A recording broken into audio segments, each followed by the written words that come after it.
Hello, welcome to my channel. ఈరోజు ఈ వీడియోలో వైఎస్ఆర్సిపి ప్రభుత్వం టైంలోనే ఎక్కువ కాలం టీటీడీ చైర్మన్గా చేసిన శ్రీ వైవి సుబ్బారెడ్డి గారి ఆల్మోస్ట్ పిఏగా పనిచేసిన చిన్నప్పన్న అనే వ్యక్తి గురించి ఈ వీడియోలో తెలుసుకుందాం. ఆయన ఏ విధంగా వైవి సుబ్బారెడ్డి గారి దగ్గరికి చేరారు, ఆయన ప్రస్థానం ఏంటి, ఆయన ప్రస్తుతం అరెస్ట్ అయి టీటీడీలోని నెయ్యి స్కామ్ గురించి ఆయన అరెస్ట్ చేయడం జరిగింది. ప్రస్తుతం సిట్ ఆయన విచారణ చేస్తుంది. ఆయన ప్రస్థానం గురించి ఈ వీడియోలో తెలుసుకుందాం. ఈ చిన్నప్పన్న గారు విజయనగరం జిల్లాకు సంబంధించిన వ్యక్తి. ఈయన దాదాపు 2014 సంవత్సరం నుంచి 2019 వరకు శ్రీ వైవి సుబ్బారెడ్డి గారి దగ్గర ఆయన చెప్పిన పనులు చేస్తూ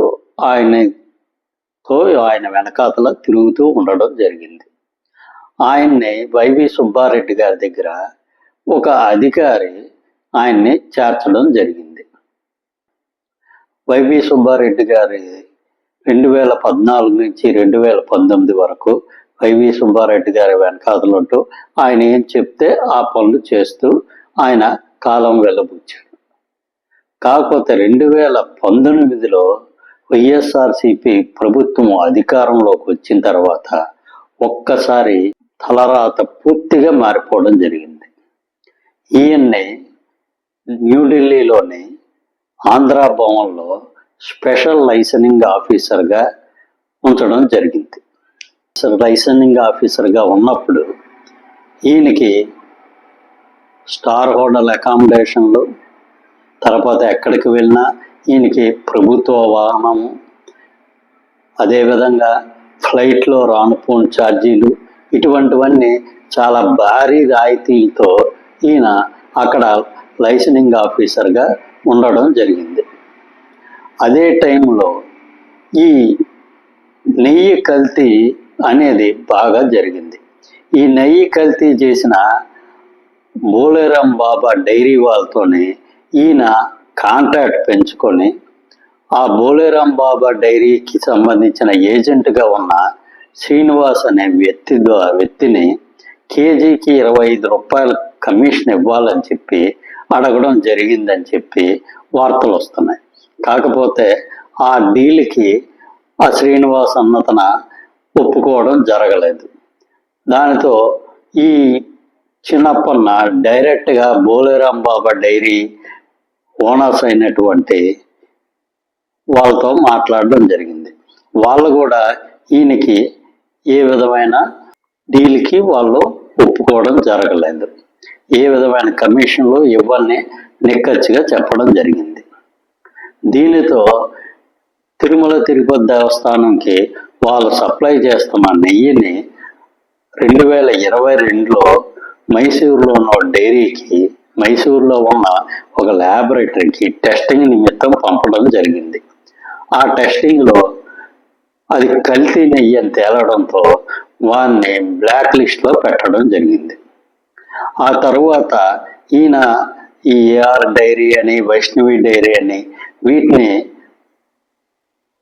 తీసుకొచ్చి వారికి ఈ నెయ్యి ఆర్డరు ఇవ్వడం జరిగింది. వాళ్ళ నుంచి ఈయన కమిషన్లు తీసుకున్నారని చెప్పి ఈయన మీద అభియోగం. ఈయనకి ఢిల్లీలోని ఒక బ్యాంక్ అకౌంట్లో దాదాపు 5 కోట్ల రూపాయలు అనేవి ట్రాన్సాక్షన్ జరగడం జరిగింది.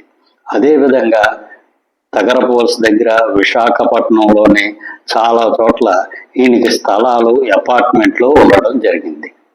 ఈయన కేవలం ఒక జీతగాడు మాత్రమే. 5 సంవత్సరాల్లో ఈయనకు వచ్చిన జీతం మొత్తం దాదాపు 65 లక్షలు. కానీ కొన్ని కోట్ల రూపాయల ఆస్తి ఈయనకి ఎక్కడి నుంచి వచ్చిందని చెప్పి ఈ విషయంగా సిట్ దర్యాప్తు చేయడం మొదలుపెట్టింది. ఈ విషయంగా ఆయన అరెస్ట్ చేయడం జరిగింది. ఈ అరెస్టులో ఆయన్ని విచారణ చేస్తూ ఉన్నారు. కాకపోతే ఈ విషయంలో పూర్తిగా వైవి సుబ్బారెడ్డి గారికి ఇవన్నీ తెలుసని చెప్పి దాదాపు 240 కోట్ల రూపాయల వరకు ఈ నెయ్యి కల్తీలో స్కామ్ జరిగిందని చెప్పి వార్తలు బయటకు వచ్చాయి.